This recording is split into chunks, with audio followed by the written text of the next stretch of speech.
آج کی top stories سب سے پہلے فات شیئر کرتے ہیں، پھر باقاعدہ آغاز کریں گے۔ عمران خان مذاکرات کے لیے تیار ہیں اور شاید بہت زیادہ تیار ہیں، کیونکہ آئے دن کوئی نہ کوئی سٹیٹمنٹ آ رہی ہے۔ اس کی کیا وجہ ہے ڈسکس کریں گے۔ جماعت اسلامی ملک گیر دھرنے دینا چاہتی ہے، آخر چاہتی کیا ہے ایک ایسی جماعت جس کی پچھلی پارلیمنٹ میں بھی صرف ایک ہی سیٹ رہی ہو؟ اور ایک اور اہم اسٹوری جو آج ڈسکس کریں گے کہ ملک کی مفاد میں یا کچھ اور ریزنز ہیں کہ پاکستان تحریک انصاف پیچھے ہٹ رہی ہے اپنے نیریٹو سے۔ کیا یہ اعصاب کی جنگ تھی جو ہار رہی ہے پاکستان تحریک انصاف؟ کبھی کچھ سٹیٹمنٹس آ جاتی ہیں، کیا وجہ ہے کہ بار بار پی ٹی آئی اب یہ ایسا کہہ رہی ہے کہ بات کرنی چاہیے؟ بالکل بطول، دیکھیں جس طریقے سے کل ہم بات کر رہے تھے اور یہ معاملہ کئی دن سے چل رہا ہے، اب آئے دن جو ہے وہ اس میں نئی پیش رفت ہو رہی ہے۔ آج تو جو بانی پی ٹی آئی ہیں انہوں نے صحافیوں سے بات کرتے ہوئے تو بالکل یعنی صاف الفاظ میں ہی کہہ دیا، اب تو اس میں کچھ میرے خیال میں اگر کہیں کوئی ڈاؤٹ تھا یا کہیں کوئی یہ شک تھا کہ جی معاملات جو ہیں ان کی تشریح ٹھیک نہیں ہو رہی یا جس طریقے سے وہ جو بات کرتے ہیں وہ باہر تک اس طریقے سے نہیں آ رہی، آج وہ تمام تر جو اگر کوئی ڈاؤٹ سے تو ختم ہو گیا۔ آج تو انہوں نے کہہ دیا کہ جو ہے وہ آرمی چیف سے وہ بات کرنے کو تیار ہیں اور انہیں جو ہے وہ آرمی کی طرف سے یا فوج کی طرف سے جو ہے وہ کوئی کسی کو نامزد کریں تاکہ باقاعدہ گفتگو کا سلسلہ شروع ہو۔ اب یہ بڑی انٹرسٹنگ بات ہے کہ یہ کس طریقے سے جو ہے وہ جو ایک پوزیشن تھی، جو بڑی سٹرونگ پوزیشن تھی پی ٹی آئی کی اور جو ہے وہ عمران خان صاحب کی، وہ اب آہستہ آہستہ بتدریج روزانہ کی بنیاد پہ وہ اس میں لچک بھی زیادہ نظر آ رہی ہے، وہ جو اس میں گن گرج تھی وہ بھی کچھ ماند پڑتی جا رہی ہے، اس میں جو دھونس دھمکی تھی وہ بھی اب تھوڑی سی ٹھنڈی پڑتی جا رہی ہے۔ تو بڑی کلیئرلی نظر آ رہا ہے کہ ایک بہت ہی آہستہ سے لیکن بڑی ہی تیزی سے ایک یو ٹرن جو ہے وہ کیا جا رہا ہے۔ اچھا، اب اس سے فائدہ کیا ہوگا ذرا اس پہ تو بات کرتے ہیں، کیونکہ آج اس پہ بڑی ڈیٹیل میں بات کرنے کی ضرورت ہے۔ لیکن بطول اگر آپ اجازت دیں تو اس وقت کچھ تازہ خبریں بھی آ رہی ہیں۔ جی، اور صدیق ساجد صاحب بھی ہمارے موجود ہیں، ان سے آپ بات کرنا چاہیں گے کیونکہ انہوں نے یہ ساری جو گفتگو تھی عمران خان کی سنی، وٹنس کیا اس کو؟ نہیں، دیکھیے اس میں ابھی جو تازہ اس وقت جو صورتحال ڈیولپ ہو رہی ہے، کیونکہ اس وقت قومی اسمبلی کا جو اجلاس ہے وہ بھی جاری ہے، وہاں پہ ہم نے سنا کہ جو ہے وہ سخت قسم کی تقاریر بھی ہو رہی ہے، لیکن اس کے ساتھ ساتھ یہ بتایا جا رہا ہے کہ یہ جو اجلاس بلایا گیا ہے شاید تقریباً 2 ہفتے جو اس کا دورانیہ ہوگا، اس میں بڑی اہم لیجسلیشن ہونے جا رہی ہے۔ جو ابھی جو تازہ ترین جو ایک بل سامنے آ رہا ہے اس میں الیکشن ایکٹ میں کچھ ترامیم ہے اور وہ بہت ہی زیادہ سگنیفیکنٹ ہیں، جو موجودہ صورتحال میں اس کے بہت زیادہ جو ہیں وہ کانسیکوینسز ہیں۔ وہ بل کیا ہے؟ صدیق ساجد صاحب ہمارے بڑے سینئر رپورٹر ہیں، بڑے عرصے سے فیلڈ میں پالیٹکس کو کور کر رہے ہیں، وہ ہمیں قومی اسمبلی سے جوائن کریں، ذرا انہی کی زبانی سنتے ہیں کہ یہ بل کیا ہے اور اس میں کیا چیز یعنی۔ جی صدیق، السلام علیکم۔ جی وعلیکم السلام۔ اچھا فاض صاحب، یہ جو بل ہے یہ بہت یہ کیا لیجسلیشن ہو رہی ہے؟ جی فاض صاحب، یہ بہت ہی امپورٹنٹ بل ہے، غیر معمولی اہمیت کا حامل ہے۔ ایکٹ جو الیکشن ایکٹ ہے 2024 کے نام سے یہ بل لایا گیا ہے، اور 2 جو حکومتی اراکین ہیں بلال اظہر کیانی اور محترمہ زیب جعفر، انہوں نے آج پرائیویٹ ممبرز ڈے کے اوپر یہ بل پیش کیا ہے، جو کہ جس میں ایک شق ہے الیکشن ایکٹ 2017، اس کے اندر ایک نئی شق شامل کی جا رہی ہے 104، اور اس کے بعد کامیاب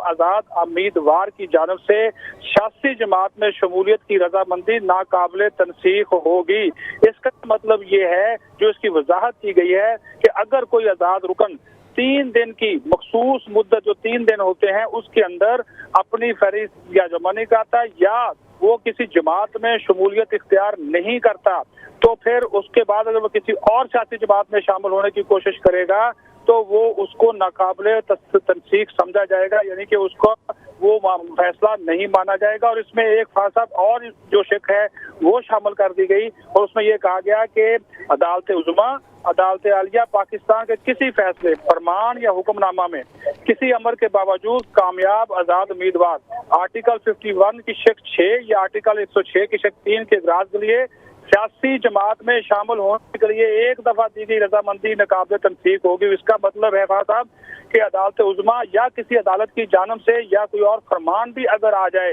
कामयाब आजाद उम्मीदवार के ऊपर ये लाजमी होगा कि उसने किसी एक सियासी जमात में शामिल होने के लिए जो एक दफा रजामंदी दी होगी उसको वो तब्दील नहीं कर सकता। इसका सिंपल सा मतलब है कि अगर आपने आजाद हैसियत में इलेक्शन लड़ा है, आपने तहरीक इंसाफ में शमूलियत इख्तियार की है, तो आप बेशक जो मर्जी कोर्ट का फैसला आ जाए फिर आप किसी और सियासी जमात में शामिल नहीं हो सकते। ये उन्होंने कहा है, इस बिल में ये कहा गया है। इसको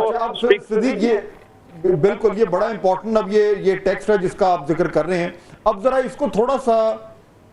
उस कॉन्टेक्स्ट में डालें जो रिजर्व सीट्स के हवाले से जो सुप्रीम कोर्ट का फैसला आया है, उसमें वो तमाम तर सीटें जो हैं वो पीटीआई को दे दी गई। सुप्रीम कोर्ट ने ये कहा कि वो तमाम लोग जो आज़ाद उम्मीदवार के तौर पर जिन्होंने इलेक्शन लड़ा था वो पीटीआई को ज्वाइन करें। उसमें से जो 39 लोग हैं उनकी तो इलेक्शन कमीशन ने नोटिफिकेशन इशू कर दिया है, जो बाकी 41 हैं वो अभी रहते हैं और बाकायदा तौर पर जाहिर बात है वो अभी मखसूस नशिस्तों पर कौमी असम्बली के मेंबर नहीं बने। तो ये जो नया तरमीम आई है इलेक्शन एक्ट में, इसमें वो तमाम लोग जो पीटीआई में शामिल हुए हैं उनका स्टेटस का क्या होगा?